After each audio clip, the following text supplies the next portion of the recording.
You're listening to RevOps FM with Justin Norris. Well over 15 years ago, we saw the rise of the freemium phenomena in B2B SaaS.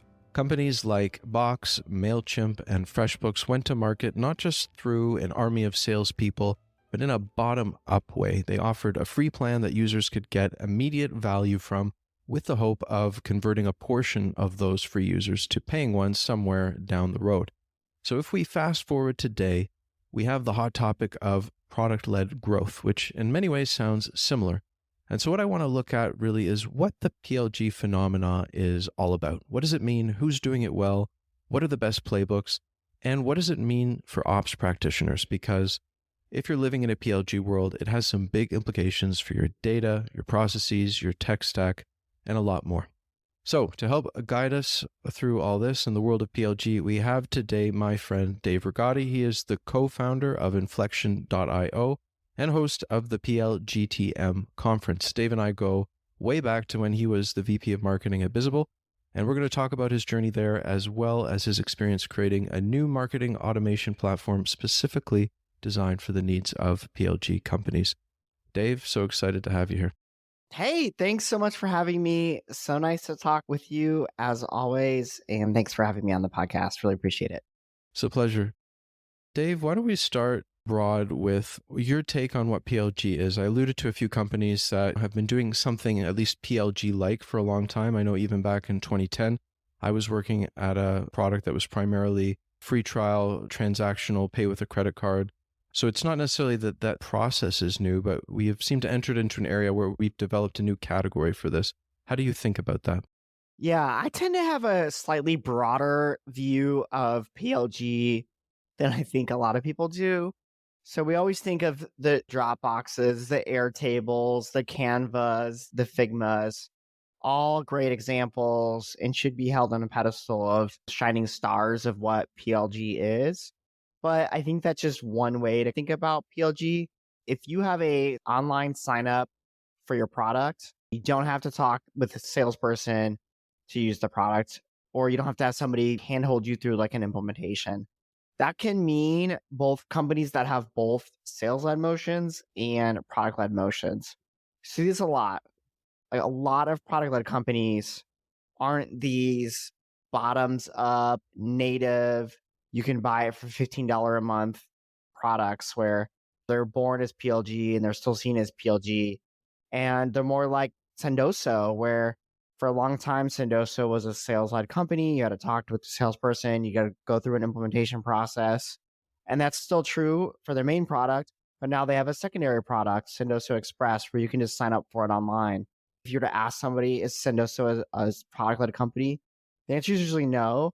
But for me, it's a yes. Maybe it's not the main thing or the shining thing like you would have at a Slack or a Canva, but they have some kind of product-led motion. And to me, if you're getting money from online signups, you're a product-led company. I want to give a shout out to the sponsor of today's episode, Knack. You know, I love marketing automation software, but let's be honest, the email and landing page builders are usually terrible. You can't make it nice without a developer, and marketers are going to find a way to break things or go off brand. You do not have time for that. So Knack is totally different. You set the guidelines and then give your users a building experience that's slick, modern, and beautiful. When they're done, everything goes to your map at the push of a button. And don't worry, it supports global teams, approval workflows. It's got your integrations. So head on over to revops.fm/knack. That's KNAK, and get a special offer just for my listeners. Definitionally, we're really looking at if you have a motion where in the absence of interaction with a person, you can interact directly with the product and conduct business with that company in that way. You have at least a product-led arm to what you're doing. Bingo. You have a product-led motion. Maybe you're not a product-led company. Maybe that's a good way to think about it. But yes, I would agree with you there. Aside from the fact that marketers and analysts and VC firms like to take things that have already existed and brand them and make them a big thing, is there another reason that in the past few years, all of a sudden, everyone's talking about product-led has become the same big thing, given that this type of way of going to market has existed for so many years before that? I think it's just consumer preferences of liking to try before you buy or wanting just to dive right in and have your own sales journey, like all of the benefits that people see from being product led. You're just feeling it more and more and more. And hey, I'd rather try out the product than trust what a salesperson is going to tell me as part of the sales process. Or I want to implement today, not in a month after we get through a long, complex contract negotiation. I think that's such a huge part of it is just the consumer preferences. And we're seeing VCs like to back their pattern matchers. So they'll look at what's been successful. Let's go back that again. You've now had the first wave of product led companies be uber successful. Go look at most of the best B2B SaaS companies that are public companies. They're product led. Now you have inputs to say, okay, great, we should go back more product led businesses. Like we should give more seed rounds, more A rounds. So I think that's been a part of it for sure. I hadn't thought of it this way before, but you also talked about the idea of trust. And I have seen many marketing ops or rev ops professionals lately, and I feel this way myself, say, I'm just not going to buy a product that I can't touch and see first because they have been burned so many times by, no matter how much due diligence you do, you never know exactly how the product is going to work until you're in it. And I think that's so important now. We've all been burned. We've been around too long, you and me. Yeah, no trust, cynical. You probably have expressed this to some degree in what you just said, but is that why you decided to focus your energies here? We'll talk a little bit about Inflection and your journey there, but what made you really laser in on this way of going to market? The reason we serve the product-led industry is because it's a different way of going to market. Yet most of the solutions for go-to-market teams at product-led companies were all built for the sales-led motion. So we'll talk more about Marketo, but it's just a good example. Product-led businesses, the CRM is no longer the center of the universe or the source of truth of data. Not everything's in there anymore. You have tons of data in a data warehouse. You have data that you're collecting about your users in your product, what features they've used, what buttons they've clicked, or whatever that you want to go orchestrate journeys around. So for us, we started with it because there's a lot of data that product-led companies have. They want to go do something with. They haven't been able to before, or it's really difficult for them. So we've created our product to make that much easier for them. 12 years ago, I was at a company called ClearFit, was product-led and transactional to boot. And we were using Marketo, and it was super cool for a lot of the things we were doing. But all of the playbooks, all of the ways of thinking around it, like the life cycle, the scoring, the reporting, none of it worked for what we were doing. It was all based on enterprise sales motions. That was the type of company that Marketo primarily served. It was really feeling in a lot of ways like square peg, round hole for me. There's all that data that's really hard to bring in. Also, if you have 50 million users, you can't put that in Marketo. It won't work. Even if you did, the pricing and packaging doesn't make sense and all this other stuff. So it was a good focus for us. So I imagine there's a lot of companies that are feeling like breath of fresh air, signing up with Inflection and feeling like, whoa, like a tool that's actually designed for the way I want to go to market. And so from observing that customer base, I'd love to just get a little bit tactical. Sign up for a free trial, send a welcome email. There's that sort of standard thing, but going a little bit deeper, what are the playbooks of top PLG companies today in your experience? First of all, there's so much on the data side. So I talked about Salesforce already. Some ops pros have admin access in Salesforce, not always, but have influence over the data set up in Salesforce. What data's in there, what fields are on what objects, and can go influence that. A lot of the times now you're working with data teams or developers or IT in some companies on schemas in Snowflake and what data's in Snowflake and how often is that data being put into the data warehouse that we want to go do something with. If it's dumped in every night, that's probably way too long to go trigger a welcome email. Or if you're trying to do something like an upsell campaign, if somebody's interacted with a feature and you want to go send them an email about, I don't know, a more premium version, or it's a good signal that they're ready for the enterprise plan, but that feature isn't tagged in the product to fire an event, you're already lost. You need to go work with the teams on that. Super tactically, there's like a whole set of things around working with data teams, engineering teams, learning product events, like understanding schemas. That is brand new to most MOPS pros and RevOps folks. So once you get over that, the campaigns that we see almost everyone start with is an onboarding campaign. And I know you were like, oh, like, yeah, the trial, nurture, whatever. Yes, but it's where everyone starts because everyone's got a 24-hour drip nurture for their welcome sequence. And then if you can get access to that product data, you can make it way more smart. So if it's time to send them email, step number 3, and they've already done it, skip it. Tell them about step number 4. Or if it's time for step number 4 and they haven't done step number 3, don't tell them to do yet another thing. Send them a reminder to do step number 3. It's totally block and tackle and it sounds so boring, but we've seen customers get 20% boost in product adoption from doing that. And that just has huge impacts on renewals and churn and NRR. And you now have an engaged customer or an adopted customer that you can use for upsells later down the road. So I think it sounds boring almost, but it's such a good thing to go do. The key differentiator that you mentioned is that a lot of the time it is just 24-hour wait. It's kind of just a canned email wait type of thing versus something that's smart. And I was curious, just with these emails, are you seeing most people send them from a marketing persona? Like, hey, it's Acme, we're emailing you. Is it a sock puppeted CS or sales type person? Like, hi, it's Dave from Inflection, I'm emailing you. Who's the sending persona? It's similar to a content download. You have a generic drip that goes out or like a similar thing to everyone. And then you overlay that with product specialists, either somebody that is assigned to them to help them onboard the product, or that's frankly a salesperson trying to get them to upsell or make sure they get into the right tier. So there's usually 2 sequences running, like an onboarding one and then a person-based one, just to the right folks, just like you would have it on content download. Like you would have a salesperson just follow up with good folks. Makes sense. Do you have your customers sending the person-based one from Inflection too, or are they using like a SalesLoft or an Outreach to do that overlay? We see both. You can do that out of Inflection. You can do tokens in the send from, reply to, stuff like that. So you could pull from Salesforce and say the account owner.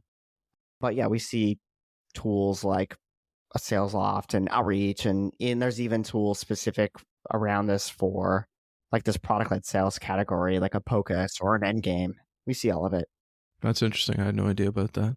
You alluded to like triggered upsell campaigns, which obviously makes a lot of sense. Is that usually just when people start poking around and pushing at the things that are locked? Or what are the types of triggers that you find are most indicative of a person being ready to go to the next level? We see locked features a lot, like, hey, looks like you tried to set up SSO. That's not a part of your plan. It's part of the enterprise plan. Click here. Here's my Calendly. Let's talk about upgrading to the enterprise plan. Certainly emails like that. Even emails like abandoned cart. So like you've clicked upgrade, but that was all you did. And now you get an email, 4 hours later, the next day that says, hey, you started an upgrade, but you didn't finish, or you started to add a user, but you didn't finish. Like click here to finish. And we're seeing marketing teams deploy those emails and they're easy, 2 hours to set up, and they're generating 6 figures in ARR. And they'll send, 50 emails a month. It's probably the highest ROI emails I've ever seen. And that's 6 figures of incremental ARR, like on top of whatever they were doing before that they can attribute. Yeah. So what's the psychology there, do you wonder? Is it just, I was looking at it, maybe I will, maybe I won't, but it's a low enough threshold that just by reaching out to that person, you can help them cross that divide? I don't know, man. It works. Like, that's all I know. I don't know why B2C companies do it, but everyone does it and it seems to work. So with B2C, it's the impulse, like, yeah, okay, I can, I will. And I suppose if it's a low enough cost purchase, it can work the same way here. The other email we see a lot, Justin, is automated recaps. So like Spotify, everyone talks about Spotify Unwrapped every year. You get an email that has all of the songs you listen to, your top songs, like some fun stats about you. We're seeing B2B SaaS companies roll this out to all of their users every month, or even I've seen once a week. That it's just like, here's what you've done in the last week. And it's meant to essentially remind the user all the value that they're getting out of your product. Or another way to think about it is all the success that they're having with your product. And these emails they're very high volume and they have very high open rates and high engagement rates. So it's always a good opportunity to kind of get in front of the users with your brand and the value that you're bringing. You can always push other messages like, hey, you're super successful last week. Go leave a G2 review. And even add people into those emails that maybe isn't even a user, like an executive. So they're almost like automated mini email based QBRs that are different for every single user, or at least every single account. That's a great example of, it seems maybe like a simple email on the surface, but the level of data that's required to create that would be really difficult. It would require a lot of, engineering support to do it using a traditional marketing automation platform. How does that work in your platform? Do you do the roll up of the stats in platform, or are they doing those calculations outside and just pushing them in to Inflection? It's all in our product. You can sync certainly fields to Inflection, but you can also sync like tables. So, or like if you connect us into Segment, for example, you don't have to go into Inflection and create fields for every segment event in Inflection.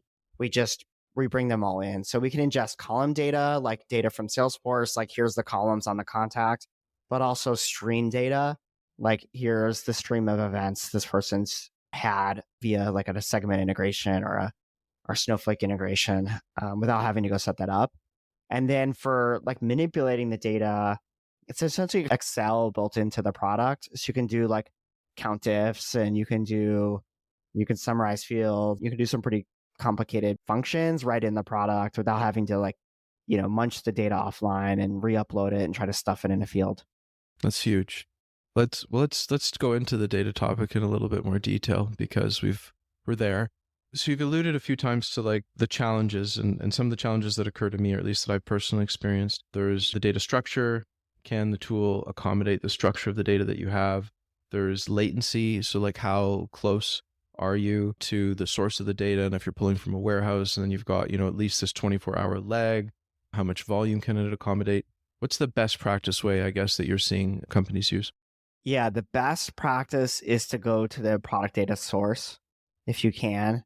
So whatever is actually tracking the product data, it's like not Snowflake. A great practice would be if you're using like Segment, for example, to like track all the product events, and I use Segment a lot because it's the most popular one, would be to connect in Segment, connect in Salesforce.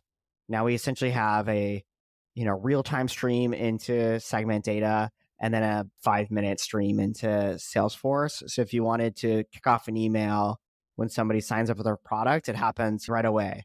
And we just store all of the Segment data in our product. So you essentially bypass like a data warehouse in that case. So that's almost always preferred because it cuts out like a whole data team and a whole long set of questions about the frequency of data getting into like a Snowflake or a data warehouse. Are all the events getting in there? Are they stored in a way that even makes sense that you could do something with? Data teams change formats and don't tell marketing, and honestly, just like a whole set of things. So you have basically real-time streaming, and you're getting it in the format that it's instrumented in the product. Yeah.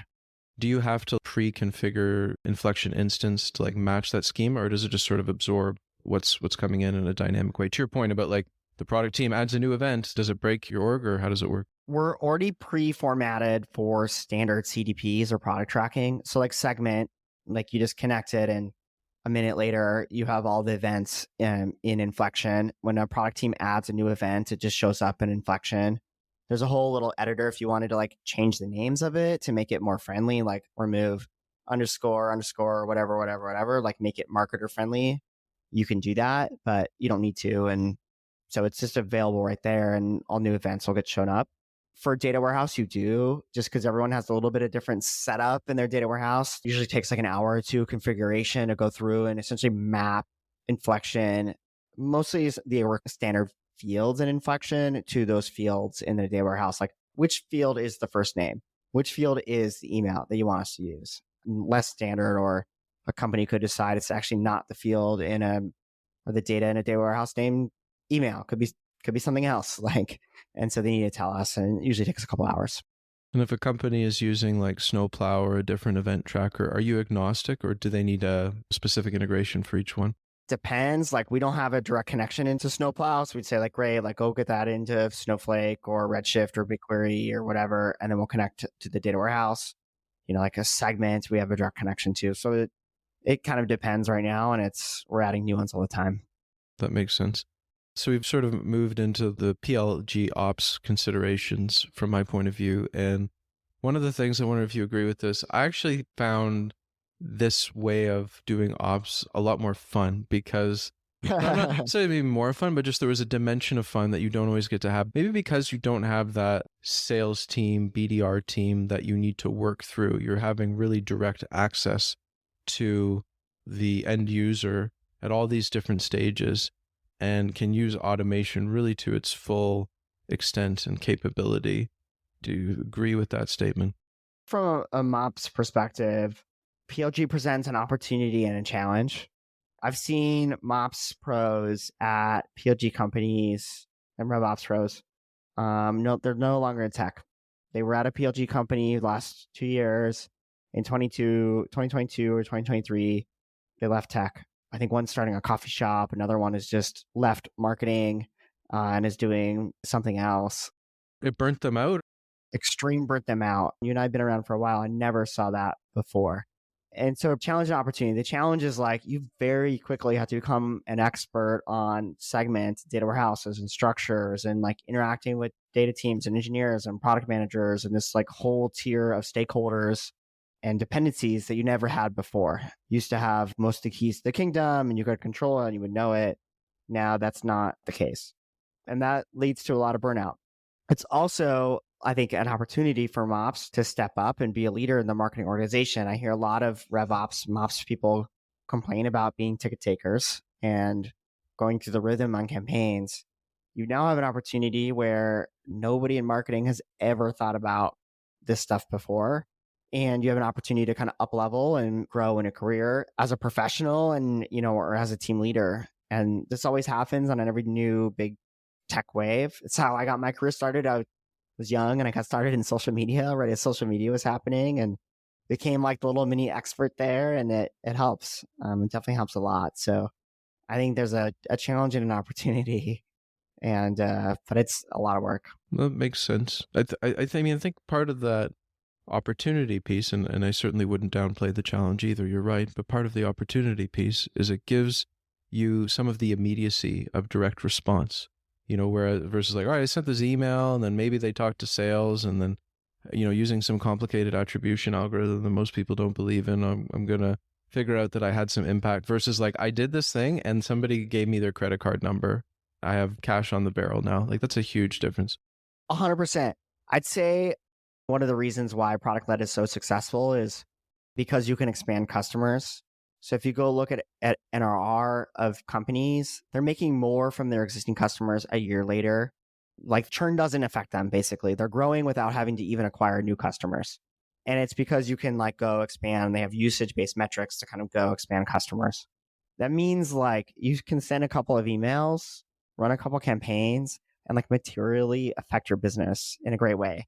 You can make a lot of money from some simple email campaigns, which if your company's not done a lot of before, dude, those are some huge wins that generate revenue and pipeline like now, which is cool. It's super empowering. To that point, I mentioned earlier that the normal funnel, didn't really work for me when I was in PLG, like MQL, SQL, like it just doesn't compute, doesn't apply. I'm curious, how do you think about the PLG funnel? Because I think funnels are still generally important and useful as a model. How do you think about it conceptually? And then I'm also curious, how is it actually instrumented? What tools do you give marketers to instrument it inside Inflection? Yeah, it's a good question. And I don't know if this is totally answered yet. I think we're all still figuring it out. I'd say, like you said, funnels, which I think is the right way to think about it, because there's maybe you don't want to do a trial. You just want to talk to a salesperson. You're Fortune 500 customer. You wouldn't be able to sign up online anyways. So that is the sales-led funnel. Then there's somebody who signs up and self-service and self-expands. That's like pure PLG. Then there's PLG to sales-led. So they sign up, they use your product, and now they're ready for the enterprise plan. And you need to go like get them into the sales funnel, even though they're existing customer, So really an expansion play, but it's like getting to a sales-led funnel. I don't think it's answered exactly what all those look like and how they work. A huge topic and one that we'll have a session on at PLGTM is it's like attribution for all of that. Like the attribution like super breaks at PLG companies for these reasons. Like people come in and out of different funnels. For Inflection specifically, we have a cool canvas builder, like a journey builder, and you can have certainly all kinds of branching. And I don't want to get into like a product pitch, but you can have on one canvas both the journeys for sales led, PLG that can come back in between. And that's important because a lot of, especially big PLG companies today, have to have one system for their sales led motion, like a Marketo, and then another system for their product led motion or communicating with their users, like a Braze or Iterable. With Inflection, you could do both scenarios out of one product and have them in one canvas, and a user can move in between and they can kind of build and support each other, like the different motions. You don't need two tools to do one thing. So just spitballing on this notion a little bit, within the data structure, would it make sense, like instead of one lifecycle field, maybe you have two, like you've got like their product lifecycle stage and then maybe like their sales lifecycle stage, and maybe a user would go to the end of the product lifecycle and never progress in the sales, or maybe they would like incrementally move up in both, or vice versa. Is that a way to think about it? Yeah, there's like sales stages and then product adoption stages. Like where are you in the product adoption curve? I was going to ask this before, but just out of curiosity, is scoring still a relevant concept? Like scoring their product interest and getting them to a product specialist, let's say. Definitely for the sales led motion, even for PLG to sales led motion, we see scoring a lot. Maybe it's a little bit different. It's kind of more like customer TAM. All right, this customer is looking to learn more about our enterprise tier, but they're a 5-person company. Their ability to pay is low. You should certainly treat that company differently from Microsoft looking to learn more about your enterprise tier. So I like to think about it as like expansion TAM, because both of those companies might be paying you $1,000 a month today, but one customer has ability to pay 1,000 times more and another one does not. So how do you segment that to focus your expansion team or your sales team on the right accounts? I think scoring is really relevant. It gets even more relevant if you have product specialists jumping on signups, where you might have 1 million signups a month and you might have a team that's helping people get started with their trial or onboard appropriately, like a 10-person team. Like they have to focus. And so how do you figure that out? You need scoring. So going a bit deeper into that, the way I was thinking about this is that you can have PLG where it really just is, I sell a product that doesn't require sales, and it's going to just be product led, and you can upgrade it. Maybe it'll be a few $100s a month, but that's where it is. And then you have PLG where it really is more just a bottom up way of penetrating an enterprise. Like, yeah, I'll have a few people signing up from different departments and we'll see that. And then we'll kind of send sales in on top of that. And that seems to create the possibility, well, there's a lot more challenges in coordination. We have those two motions running side by side at my current company, 360 Learning, and I see that. And your product specialist and your sales rep maybe stepping on each other's toes. And how have you seen people try to solve those problems? It's definitely a problem and not different, I think, in a lot of cases from like a content download where you have an SDR or an AE or marketing or invites to events. Like it's never perfectly coordinated. I'm also a fan of it like not being perfectly coordinated. Certainly you couldn't send different pricing to the same person. You can't do that.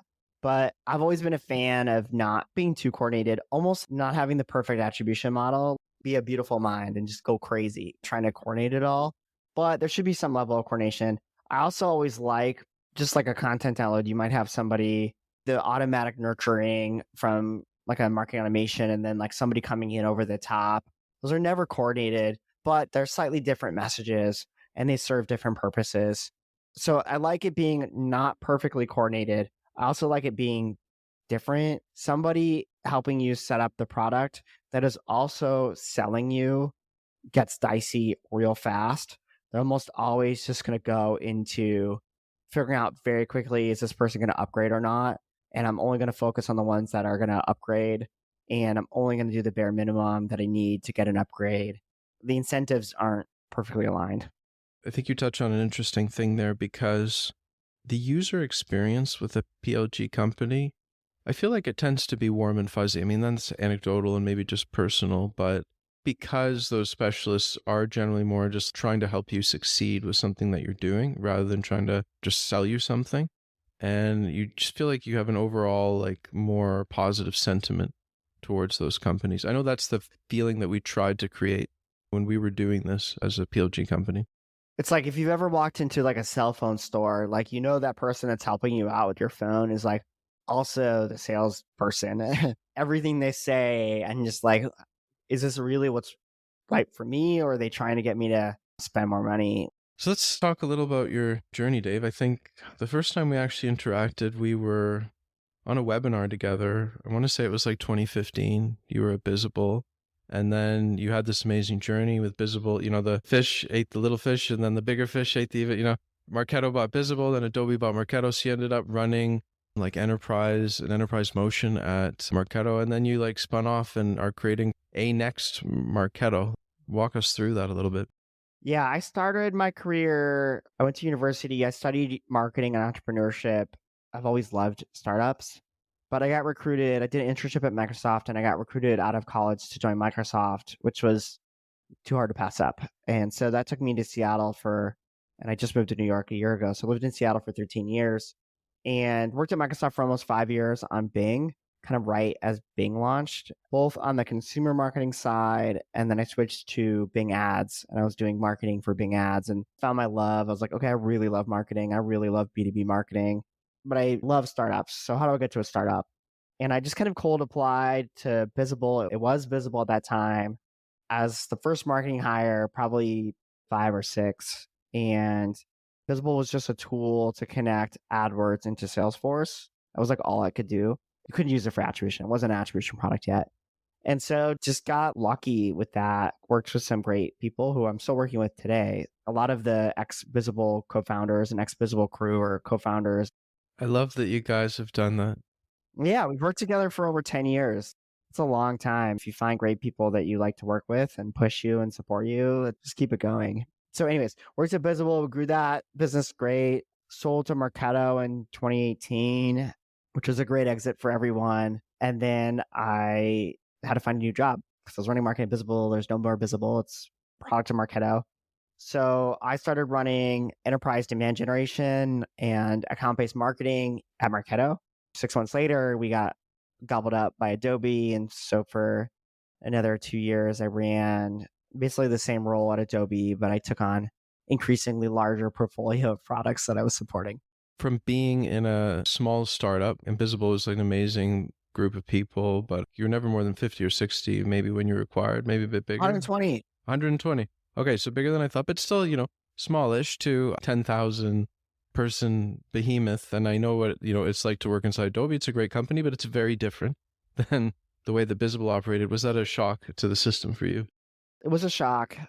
In all the classic reasons of startups versus big companies, like it moves slower. You see marketing opportunities, but they're not big enough opportunities for the business to care about. So you just don't do them. Things like that would bother me a little bit. A lot of the Bizible team is still there. So for so many people, this is 5 years later, it's been awesome for their careers. They're getting promoted. They're getting stock grants. They're making way more money than they ever did at a startup. So overall, on a whole, like it was awesome for so many people. And I liked it too for a while. It was a good place to chill out a little bit, make a little bit more money, honestly. And then I was there when the pandemic started. I was still at Adobe, and Adobe was very early in supporting families. It was like one of the first companies to shut down the offices and was very like accommodating to the employees, which was nice for a while. But, I wanted to go do something, and Aaron was on a long sabbatical after he left Marketo and Adobe and got back after a year sabbatical. And hey, let's team up. Made sense to go at it again.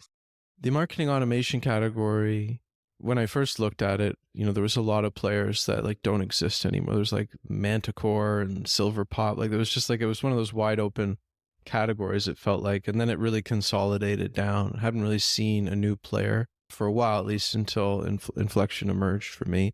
And I'll have to just say, it's been so much fun seeing you on LinkedIn, getting your emails, the speed with which new features come out, the agility, the feeling of responsiveness to the market, the feeling of like, oh, this is a company that's just like got energy, it's moving. It reminded me of the early days of Marketo when like Cheryl Chavez would send you an email every 3 or 4 weeks and just like new features. It's like, it's Christmas every month. It's amazing. How are you finding that? How do you think about what you're doing? I'm asking 3 questions as one, but how is it like being able to roll stuff out so quickly? The second time around with startups are always, you make so many different decisions. You have so much benefit of hindsight. So when we sold Bizible, I think we never got above 10 engineers. We have probably 25 engineers and we're a 30-person company. So 25 out of 30 employees roughly are engineers. At Bizible, it was like 10 out of 120. Part of it is just way more investment in product and feature development and product development. And it's the nature of marketing automation. Like you have a lot of features you need to go build and you need velocity of building that. That's been a big thing for us, is investing way more there than we did last time around. And we're always like, let's go build a great product at Bizible. I still believe it's a great product all these years after leaving. And so we're going to do that here at Inflection, and we continue to do so and just have a lot more engineers.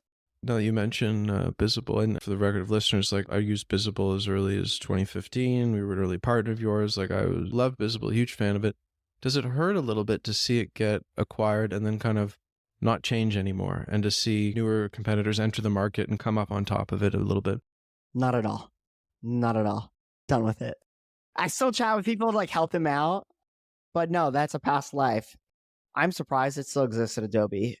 So many products at that ARR size it's at a company like Adobe would get shut down. It wouldn't exist. And so I'm actually surprised it's still a thing. And Marketo, Engage, Measure, or whatever it's called now, that probably stung me a little bit. Maybe the name change. Just the product marketing aspect of it. Yeah. Not that they changed the name, actually change it, whatever. But that's what we picked. That's what you ended up going with. Adobe, Marketo, Engage, Measure, Advanced Enterprise Edition. That hurts me. I didn't build it. I had 10 other options that you could have gone with, but no, that's old history. I know it probably feels premature to even ask this question, but where do you see Inflection go? Because every product seems to follow this curve of like, it's young, it's dynamic, it has energy, it gets big, and then it gets bought, stagnates, and then the cycle repeats. Do you have, as a second-time founder and startup innovator, do you have a plan to stop that from happening, or how do you think about that? We're going big. We are very focused and we were very methodical when we were thinking out Inflection. This is before we were even like, let's go build what is now Inflection.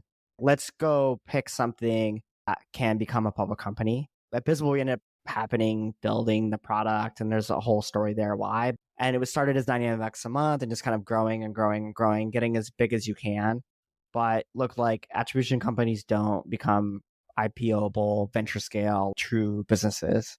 Marketing automation absolutely does. And so we were very intentional about going after a space that has the potential to build a big business. And we're very focused on placing bets now to help us become a big business. And I don't mean like big and slow. I mean like it's important for us to stay motivated that we're building a big company. But yeah, I think there'll be tons of things I do that I want to do in 5-6 years to help fuel the energy at our company. I've seen some companies attract really good founder type people. Rippling is very good at this. They put almost like founders on like each of their products that they roll out. And each product is like a mini startup. And they're not even products. They're just like big features within their product. Eventually, like we'll do that. Eventually, like I even want to have, hey, if you come here and then later you leave Inflection after a couple of years and you go start a company, I'll give you your first 100,000. Like I'll write your seed check for you, or your pre-seed check, or whatever it's going to be called then, and just attract people that are motivated people to keep that energy and that speed as long as possible. So my takeaway from what you're saying is you perceive the problem to be structural, and you think you could solve it structurally by having a big company that still has like individual companies within companies, or like incubating companies within the larger company, and giving founder type persons ownership of those. Growth solves all problems. I always believe this in startups. If you're not growing anymore as a company, you're not going to attract the best people. And then it just is a cycle from there. So excited for what you folks are doing, Dave, and a big fan and supporter of yours, as you know, and we'll watch it carefully. Thanks, Justin. Thanks for having me. Big fan of yours too. And glad that we're 8-9 years later, we're still hanging out. And next time you're in New York, let me know. We can hang out in person. Absolutely. Thanks, Dave. We'll speak again. Hey everyone, I want to invite you over to the RevOps FM Substack community, where you can sign up to get rough transcripts, show notes, longer form articles, and other bonus content. Just head over to revops.fm/subscribe to get free access. I'd also love to know what you thought of the episode and to hear suggestions for topics you want to learn about. Feel free to leave a comment on Substack or send me an email at justin@revops.fm. Thanks for listening.